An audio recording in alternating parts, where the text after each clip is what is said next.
First and foremost, guys, thank you so much for taking the time to film this fan Q&A interview with IGN. I'm Terry Schwartz, and with me is the incredible director and cast of Dunkirk. We asked for fan questions, and we got so many incredible responses, so it was really hard to pick our favorites, but we did curate a few. So first I want to introduce our incredible panel. We have director Christopher Nolan, we have stars Finn Whitehead, Harry Styles, Barry Keoghan, Mark Rylance, and Jack Lowden. Thank you guys all so much for being here. Now, so these are fan questions, but I'm cheating a little bit because this is a fan question from me. But Mr. Nolan, I'm curious, why was the story of Dunkirk one that you wanted to make into a film? For me, like most British people, it's a story I grew up with. I don't even remember the first time somebody told me the events of Dunkirk. We grew up with it as it's almost a myth or a fairy tale. And as a storyteller, you're looking for some kind of gap in the record. You're looking for a story that should have been told that hasn't been. And this hasn't been taken on in modern movies. So to me, it's just the most exciting opportunity to tell a great story that I've known about for a long time that has such cinematic aspects to it, between the land, the sea, the air. It's just very, very exciting opportunity. Well, Finn, this question is from you, from Tara Gilmore on Facebook, and she wants to know, what's the one thing that impacted you when researching, and how did you apply it to your character? I think the thing that really got to me was just the desperateness of the situation and the lengths that a lot of soldiers went to try and get home. There was a lot of accounts of people trying to swim the channel, which under the conditions and the fatigue they all were in, and you know, the gear they were wearing, it was impossible, and a lot of them knew they were basically committing suicide by doing that. So I think that was just it's like a very sobering detail to learn about this event, and just kind of added a layer of subtlety that I felt I needed to have. I think we all felt that, especially being in Dunkirk. It's like a very real thing, and I think that the atmosphere there is very kind of, it's palpable with it. It's incredible that you guys shot on location at Dunkirk. Yeah, I mean, it wasn't really something that we had planned initially. We went there to see what the reality was and what remained, and after a few days of walking the beaches with my designer and my DP and Emma and myself, it just became inevitable that we needed to be there.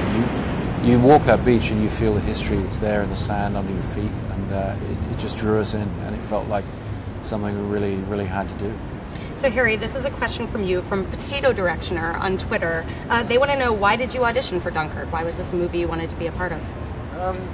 I think when I first heard that Chris was going to be making this film, I think it just excited me straight away to watch it as a fan.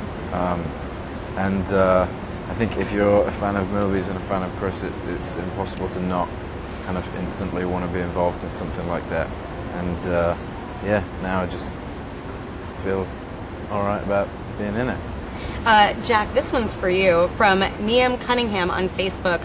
What was your experience acting in a plane, and what were the challenges? Because I believe it was you pretty much shot on your own, correct? You were separate from the rest of the cast when you were filming. That's a good way of putting it. It was strange to do a part in this film and really be on your own for a large part of it. It was great.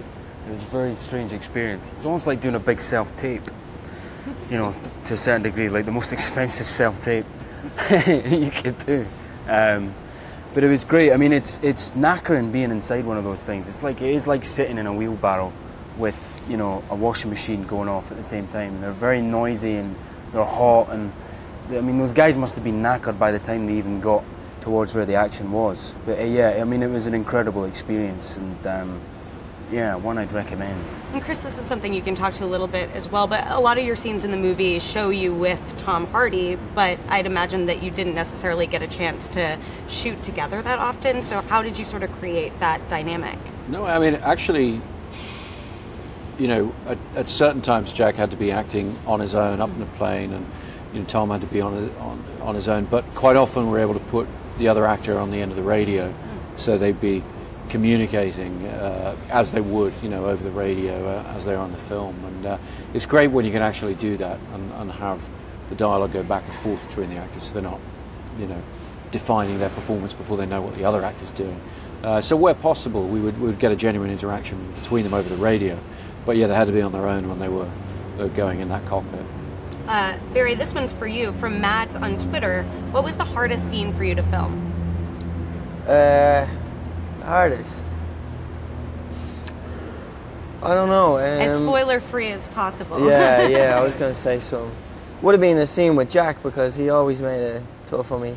No, I don't know. Probably getting on the boat, you know, because that was the point where I had to choose like whether I wanted to get on or off, and like, you know, he's looking for an adventure, George, and it's actually it's a big choice, like, you know. So yeah, that would have been the toughest one. So this is a question from everyone, from Audrey on Twitter. Did you all know about Dunkirk's history before auditioning? Yeah, I did, but not in as much detail as I do now. I think, like Chris has said before, you do grow up learning about it. I think by the time I was learning about the war and history, it was kind of skated over a lot of the time in the syllabus. We learn about a lot of other events, but maybe it's something to do with Dunkirk being seen as a military failure in a lot of ways. You don't go into massive detail about it. I'm curious, sort of as a follow-up, what is sort of the most interesting thing you learned about it after filming this movie that you didn't realize going in? The civilians that went over, wasn't it? You know, there was so many that went over. It was just participating, and yeah. Yeah, I think a lot of it is just bringing the human aspect to it. I think when you learn about it, it's obviously told in, like Chris has said, this fairy tale way of there were people stranded and people came and got them and then they went home and it was great. And I think with this, it's so intimate. You're in kind of with the characters and going through a lot of what they're going through, and it's so much more real, and you kind of get to see how scary it might have been. It's not just they came to get them and they went there. And I think by using the different threads of characters, you realise that it's not just two people who went through kind of all this chaos. It's each individual person had something awful happening within kind of just their little thing, and that was going on all around them. So I think it's just kind of bringing it to that human level rather than telling the story as a group of 400,000 men. You're telling individuals' stories, which is obviously so much more emotional than kind of lumping it all in together. Yeah. The thing that I found crazy actually was the amount of troops that Churchill had said he wanted to bring home and how low it was compared to the amount that actually were brought home by the civilians. I just thought that was insane. Yeah, he was asking, they thought they could maybe get 45,000, and in the end they evacuated 338,000. So it's just an order of magnitude. It's, a remarkable achievement, or as Churchill later said, within that defeat there was a victory, and that's one of the reasons it's such an incredible tale. And Mark, so you play one of the civilians who goes to rescue the people on the beaches of Dunkirk. Did you have a chance to connect with any of the other civilians who did go and try to save these people? I don't think many of them are alive now. So I didn't go to graveyards and try and channel and really connect with them there. No. What sort of research did you do for the role? I tried to not do too much research. I just went to the Imperial War Museum and listened to some recordings that were made before these people passed away, and I'd recommend it. It's very interesting to hear their accounts. So yeah, I'm being facetious, but you can find out from books and from museums what happened to people. So Chris, this is for you. From Brandon Berry on Facebook, how many practical effects versus CGI were used in the making of the film? Well, really, there's very little in the film that isn't derived from real photography of some type or another. So we tried not to have anything in the film that's entirely CG. I think computer graphic imagery, the patina of it doesn't really mesh well with the reality that we're trying to shoot for by shooting on IMAX and extremely high definition and with great color reproduction and all the rest. So we tried to use more old-fashioned techniques. We tried to use false perspective sets, paintings to build out a number of troops, and we tried to marshal a lot of real elements. We tried to have thousands of extras. We had real planes. We had real ships. So there are a lot of old-fashioned techniques that have gone into it, and there's very little in the film that's completely CG. Everything has some basis in some kind of real photography that we were able to do. Well, sort of a follow-up from Yes That Mr. Nice Guy on IGN.com. He wanted to know, what was the biggest challenge of filming a movie of this scope, especially since you're relying on old school techniques? Well, I mean, each story strand has a lot of technical challenges to it. I mean, the aerial unit is particularly challenging, really trying to put the audience in the cockpit of a Spitfire and dogfight with the enemy. But I've done complicated aerial work before, so I've never done anything like this, but I had some basis to work from. What I'd never done is work with boats, and we had what I gather is the largest marine unit in film history, you know, more than 60 boats on certain days, and so to be out there with a team trying to coordinate that and get the elements in the right place at the right time, that was extremely challenging, but we had a great team of people who maximized our resources tremendously. This is a question for everyone from Cass on Twitter, and especially is interesting to me, like considering different groups of you were the land, the air, and the sea. But were any of you scared or nervous during any particular scene that you were shooting that just, you know, sort of felt so real and visceral as you were filming it? I think there was definitely one day when we were out on the ocean that was, I guess, the most surreal in terms of just your kind of senses being stimulated, I guess. It was, you know, we were swimming and there was kind of hundreds of people in the water screaming. There was a giant ship and planes flying overhead, and I think that was kind of the most visceral experience of in terms of one kind of moment of the most going on kind of imagery. How about anyone else?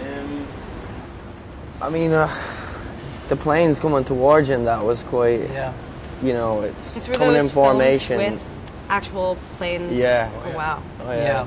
And they seemed very low over our heads. They were very loud. There was one stage where we were like, should we hop off? Or it's all right, Chris, are we rolling? Yeah. You know? He's like, no, you are staying here. I want this to feel real. We had very good pilots, and we really wanted to give these guys the reality of moments like when a bomber flies right overhead and Barry's character has to respond to that. It's a key moment in the film, and I really wanted to try and put together a production where these guys wouldn't have to be using their considerable talents to imagine those elements. They'd be free to just react and concentrate on the truth of their characters.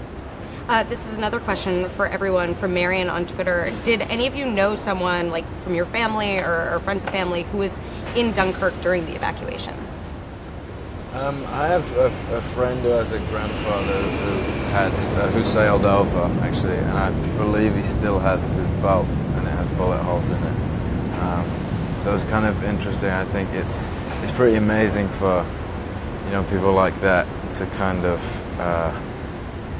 I think it just meant so much to people. I think, which you can tell from, you know, the amount of ships that were there at the actual time that were involved in the film.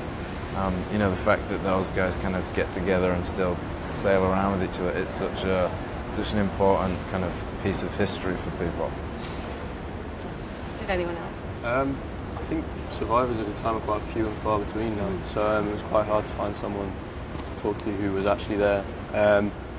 My granddad is ex-military, so I talked to him about just kind of being a soldier and being a young soldier and his first experiences kind of going into battle, particularly your first time. But no, I didn't know anyone who was actually there. I think what's so interesting about the movie too is it's such sort of like a harrowing story of survival as well. It's like these people want to live. And I'm curious sort of what were the challenges of conveying that, like it's heroism, but also just like that fight to survive. It's very, almost like a thriller in that element. I think that's just like such a hard place to put yourself in and try to imagine, because, I mean, Chris made it a lot easier with the sets and these worlds that he creates, but it's such an alien experience to most of us in the very blessed positions we're in to imagine that you're on the run all the time, that you're fighting for your life like 24/7. That it's really just doing as much research as possible, I think, as much prep and just being open to your surroundings on the set that Chris creates.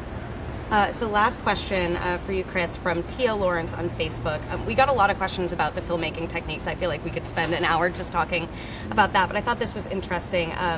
Tia Lawrence wanted to know, how likely do you think your push for 70mm exhibition might lead to the preservation of theaters, which large screen format and 35mm prints?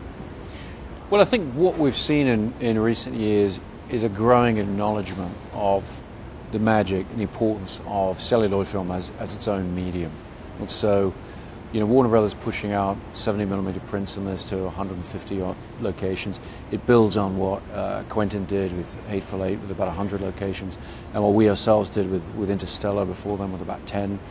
I think there's a growing appreciation of the analog world that we all live in and film's relationship to it, because the extra resolution, the natural color that you get, the analog color, it gives you an experience that you can't ever have at home on your television or on your phone or whatever. We're giving people a reason to get out of the house and go and seek out that version of the film, and I think there's value to that, and hopefully more and more people are going to understand the value of that. This is a question I saw pop up a couple times, but I'm curious as well. I feel like with each of your movies, you inch closer and closer to having just a full-fledged IMAX film shot entirely on IMAX cameras. Do you think that's a reality in the future? Would you like to do that at some point? Well, I mean, this film, to all intents and purposes, is probably as close to that as you'd ever need to get. I mean, the whole film shot large format, and 75% or so is actual IMAX large format.